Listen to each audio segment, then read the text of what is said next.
Breaking news, Titans fans. Tennessee rolled into Atlanta for their second joint practice of the NFL season, and let's just say this one had plenty to talk about. The countdown is on for Friday, August 15th, when the Titans face the Falcons, and fans are hoping we see more of those key starters back in action. Last week, Cam Ward lit things up, but now the spotlight is on whether the offense can sharpen up before that Week 1 clash with the Denver Broncos. Before we dive deeper into the latest updates, make sure you hit that subscribe button, give this video a like, and turn on the bell icon so you don't miss a single Titans update. Now let's jump back into the action. Today's practice, honestly, it was far from perfect. A few bright spots, sure, but also plenty of rough edges. This is their second time going head-to-head with another team in camp. Last week's sessions with Tampa Bay brought both highs and lows, but overall left fans encouraged. Atlanta, however, proved to be a different story. Adding to the challenge, the Falcons' strict media rule meant reporters could only post 90 seconds of footage total. That left us with tiny 5-second clips that barely scratched the surface. Still, there was one huge positive. Center Lloyd Cushenberry was officially activated off the PUP list and already speaking with the media. He's eyeing a Week 1 start, which is massive news.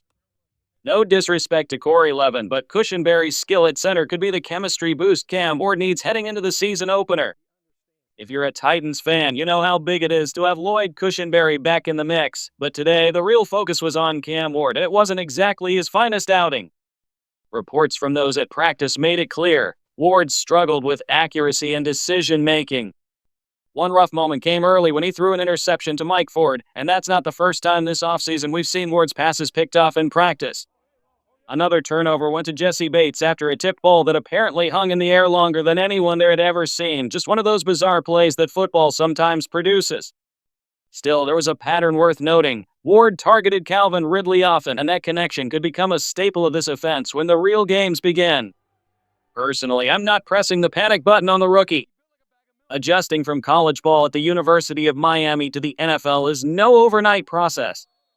Every first-year quarterback hits bumps along the way. Name a rookie who hasn't. And let's not forget, Ward's preseason debut against the Buccaneers was nearly flawless. 2 drives, 5 of 8 passing for 67 yards, a QB rating of 89.1, and he led a 65-yard touchdown march. The Buccaneers and Falcons have comparable rosters in terms of talent, so these growing pains now could set him up for better results later. This is exactly what practice is for. You shake off the jitters here so you can deliver when it matters. If there's a time to work out the kinks, it's right now, in August, not in the thick of the season. Interceptions in training camp are forgivable, but if we're still seeing the same mistakes in Week 4, Week 5, Week 6, that's when alarm bells start ringing. Some fans online have even joked, or maybe half-minute, about how long Brian Callahan's job would last if things didn't improve. Personally, I don't think it comes to that. Once Cam Ward settles into rhythm, this offense has the firepower to click in a big way. One of the biggest reasons, Calvin Ridley. This guy is a nightmare for defenders, fast, sharp, and relentless. Yes, he's had time away from the field in the past, but watching him now, you'd think he never missed a snap. In joint practice, he went toe-to-toe with A.J. Terrell, one of Atlanta's top corners, and won the majority of their battles. Out of 4 direct reps, Ridley snagged 3 catches, making separation look almost effortless. Every clip and every report painted the same picture. Ridley was cooking all day, and Cam Ward knew it, feeding him the ball whenever possible. It mirrors what we saw in the preseason opener, where 3 of Ward's 5 completions went straight to Ridley. If this chemistry keeps building, I wouldn't be surprised to see Ridley push past the 110-catch mark this season. And considering last year he was catching passes from Will Levis and Mason Rudolph, having a rookie QB with his kind of arm talent could unlock an entirely new level for him. Calvin Ridley's numbers last season speak for themselves. Over 1,000 receiving yards, averaging 16 yards per catch and 4 touchdowns. Considering how sharp he's looked this summer, there's every reason to believe those numbers will climb even higher. With Cam Ward already showing a clear tendency to look his way, Ridley could be on track for one of the most productive years of his career. His route running is crisp, his separation is clean, and you can see the dedication in every rep. But while the passing game shows promise, there's another area that's far less settled, the backup running back situation. When Tony Pollard steps off the field, the offense feels it. Julius Chestnut and Co. Mullings split the work today, but Mullings was barely noticeable in the action, and Chestnut's day took a turn for the worse. With Taj Spears sidelined for a few weeks due to a sprained ankle ending his preseason, the pressure is on to find a reliable secondary option. The concern is real because Spears may not be fully ready by week 1, and the depth behind him needs to prove it can handle the load. Today didn't help those worries. Chestnut fumbled an exchange in practice, which Mike Hughes scooped up and ran back for a defensive touchdown. Those mistakes are dangerous in August because they have a way of showing up in September.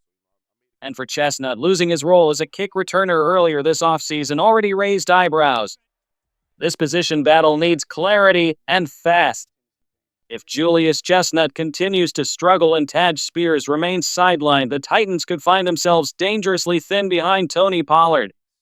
Pollard is a workhorse, no doubt, but even the most durable backs need a breather. Right now, neither Co. Mullings nor Chestnut has shown enough to inspire confidence in a larger role, yet circumstances might force them into meaningful snaps if Spears isn't ready for week 1. Today's practice didn't ease those concerns. Outside of the Cam Ward-Kelvin Ridley connection, the offense lacked rhythm and consistency. Missed timing, stalled drives, and mental mistakes were the theme, and the frustration was visible. Coaches and players alike made it clear that standards must rise, and quickly. The message was simple: this can't be a 6-win team in 2025. Defensively, there were a few bright spots. One player in particular made his presence felt, which we'll get to later, but overall this session left plenty to fix. Joint practices are meant to expose weaknesses so you can address them before the season, and the Titans just got a clear look at what still needs work.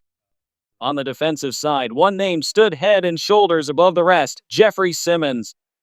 After dropping 20 pounds in the offseason, he's quicker, stronger, and looks like a man on a mission. Every time Atlanta's offense stalled, Simmons seemed to be the reason. Whether it was collapsing the pocket or forcing errant throws, he was everywhere. In one early rep, he pressured the quarterback into an incompletion, setting the tone for the day. If this is how he's playing in August, it's hard not to imagine him earning another All-Pro nod this season. At linebacker, a quiet shift may be happening. Cedric Gray, once considered a strong candidate to start alongside Cody Barton, appears to be slipping down the depth chart. Meanwhile, James Williams is surging, coming off a 7-tackle preseason game and looking sharp again in joint practice. Gray's struggles were highlighted when Bijan Robinson burned him on a wheel route for a touchdown in 7-on-7 drills.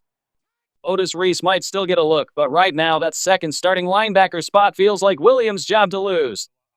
Bijan Robinson burning Cedric Gray on a wheel route was the kind of moment that makes coaches take notes, and not the good kind.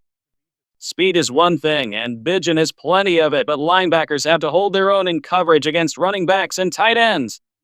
If that matchup is consistently a mismatch, it's going to show up in games.